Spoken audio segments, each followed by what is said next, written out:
Okay. Hello అన్న, మీ పేరు? నా పేరు ఈశ్వర్. ఓకే. ఏపీలో ఎలక్షన్స్ వస్తున్నాయి కదా, ఈసారి ఏ పార్టీ అధికారంలోకి వస్తుందన్న? నేనైతే టీడీపీ అనుకుంటున్నా. అవును. ఎందుకన్నా టీడీపీ అని? అంటే ఆయనకి ఎక్స్పీరియన్స్ ఉంది కాబట్టి ఆయన వస్తే మనకి డెవలప్మెంట్ లేదు కాబట్టి ఇంకా డెవలప్ అవ్వడానికి ఛాన్స్ ఉంటుంది అనుకుంటున్నా.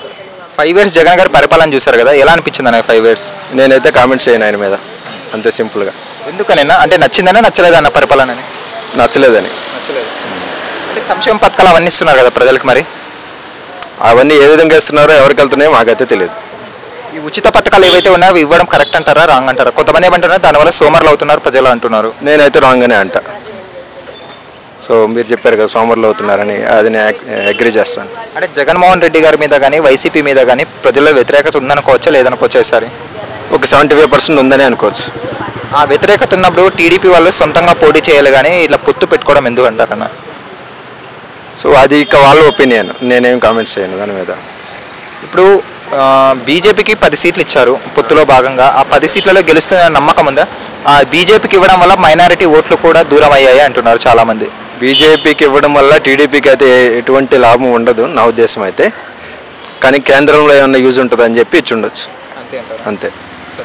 పవన్ కళ్యాణ్ గారు పిఠాపురం నుంచి ఈసారి పోటీ చేస్తున్నారు, మరి అసెంబ్లీకి వెళ్తారు ఎమ్మెల్యేగా గెలిచి? ఈసారి పిఠాపురం నుంచి అయితే గెలవచ్చు, ఎందుకంటే ఆయన భీమవరం నుంచి గాజువాక నుంచి గెలవలేడు కాబట్టి పిఠాపురంలో పోటీ చేస్తున్నాడు. అంటే అక్కడ వంగ గీతా గారు ఉన్నారు కదా సిట్టింగ్ ఎమ్మెల్యే ప్రెసెంట్, మరి ఆమెని కాదని గెలిచే అవకాశం ఉందనుకోవచ్చు? ఉందని అనుకుంటున్నాను నేను. అలాగే పవన్ కళ్యాణ్ గారిని ఓడించడం కోసం చాలామంది అంటే వైఎస్ జగన్మోహన్ రెడ్డి గారు ఇన్ఛార్జీలను పెట్టారు, మండలానికి ఇన్ఛార్జ్ అంటున్నారు, మరి ఏమంటారు? ముద్రగడ్డ పద్మనాభం గారిని కానీ మిథున్ రెడ్డి గారు ఎవరిని పెట్టినా అక్కడ నా ఉద్దేశం అయితే పవన్ కళ్యాణ్ గెలుస్తారని.